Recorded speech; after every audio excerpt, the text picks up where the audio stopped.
বন্ধুরা, মহান আল্লাহ তাআলা তার প্রিয় বান্দাদের হেদায়েতের পথে পরিচালনার জন্য যুগে যুগে নবী রাসূলদের প্রেরণ করেছেন, আর নবী রাসূলগণ তাদের শতভাগ দায়িত্ব আদায় করেছেন। তাদের পর এই মহান দায়িত্ব উলামা ইকরামের পর উত্থাপন হয়েছে। বন্ধুরা, পীর আলেমদের দেশ আমাদের এই বাংলাদেশ। এদেশে বহু উলামা ইকরাম ইসলাম ও দ্বীনের খেদমত করছেন।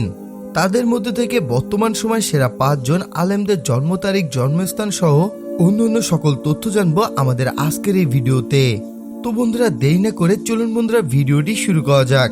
নাম্বার 5, আব্দুল হাই মোহাম্মদ সাইফুল্লাহ। বন্ধুরা, বাংলাদেশের একজন অন্যতম জনপ্রিয় বক্তা হলেন আব্দুল হাই মোহাম্মদ সাইফুল্লাহ, যিনি দিন বায়াতুলের নিকট থেকে স্বর্ণ পদক পেয়েছেন। এছাড়া তাকে আপনি বিভিন্ন ইসলামিক আন্দোলনেও দেখতে পাবেন। তিনি ইসলামকে যুক্তি দিয়ে বুঝিয়ে মানুষের প্রশ্নের উত্তর দেন ও দ্বীনের আলোর কথা বলেন, যা খুব অল্প সময়ের মধ্যে সকল বয়সের মানুষদের মন কেড়েছে। বন্ধুরা, আব্দুল হাই মোহাম্মদ সাইফুল্লাহ 1988 সালে নওগাঁ জেলার সদর থানার উকিলপাড়ায় জন্মগ্রহণ করেন। সেই হিসেবে তার বর্তমান বয়স 37 বছর এবং বর্তমানে তিনি সেই উকিলপাড়ায় বসবাস করছেন। নাম্বার 4, মাওলানা তারেক মনোয়ার। বন্ধুরা, মাওলানা তারেক মনোয়ার তিনি অনেক আগে থেকেই বাংলাদেশের একজন জনপ্রিয় বক্তা। ফেসবুক, ইউটিউব যখন ছিল না তখন থেকেই তিনি বাংলাদেশের জনপ্রিয়। তার নাম শুনলে যে কোনো মাহফিলে লক্ষ লক্ষ মানুষের ঢল নামে। বন্ধুরা, মাওলানা তারেক মনোয়ার লক্ষ্মীপুর জেলার সদর থানায় জন্মগ্রহণ করেন, তবে তার শৈশব জীবন কেটেছে রংপুরে। পরে তিনি লেখাপড়ার জন্য ঢাকায় চলে আসেন এবং বর্তমানে তিনি ঢাকাতেই বসবাস করছেন। নাম্বার 3, আবু তোহা মোহাম্মদ আদনান। বন্ধুরা, আবু তোহা মোহাম্মদ আদনান, যার ভিডিও দেখেনি এমন মানুষ হয়তো খুঁজে পাওয়া যাবে না। তিনি তার স্পষ্ট কথা বলা এবং কথা বলার মধ্য দিয়ে মানুষকে বোঝানোর জন্য নবী রাসূলগণের সময় বিভিন্ন গল্প ব্যাখ্যা করে থাকেন। এছাড়াও তিনি মূলত কোরআন ও হাদিস শরীফের বক্তব্যের উপর বিভিন্ন ব্যাখ্যা দিয়ে মানুষকে বুঝিয়ে থাকেন।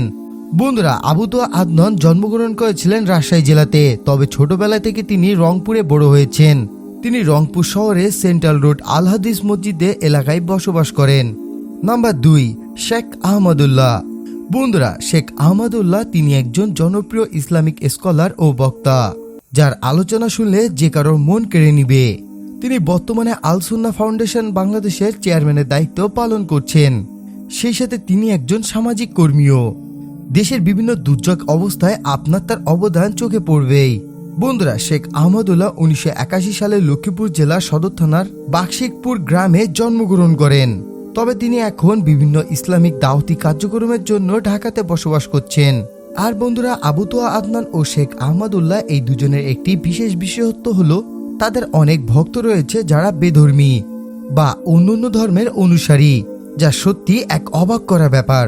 নাম্বার 1, আল্লামা মামুনুল হক। বন্ধুরা, বাংলাদেশের একজন অন্যতম জনপ্রিয়, ত্যাগী, সাহসী ও শিক্ষিত আলেম হলেন আল্লামা মামুনুল হক। তিনি অত্যন্ত মেধাবী একজন আলেম, মুফতি ও সাইফুল হাদিস।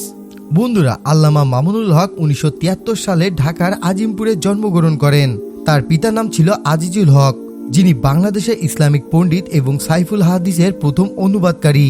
তো বন্ধুরা, এই 5 জন ইসলামিক স্কলারদের মধ্যে আপনার কাছে কার ওয়াজ বা বক্তব্য সব থেকে বেশি ভালো লাগে তা আপনি চাইলে আমাদের ভিডিও নিচে কমেন্ট বক্সে কমেন্ট করে জানিয়ে দিতে পারেন।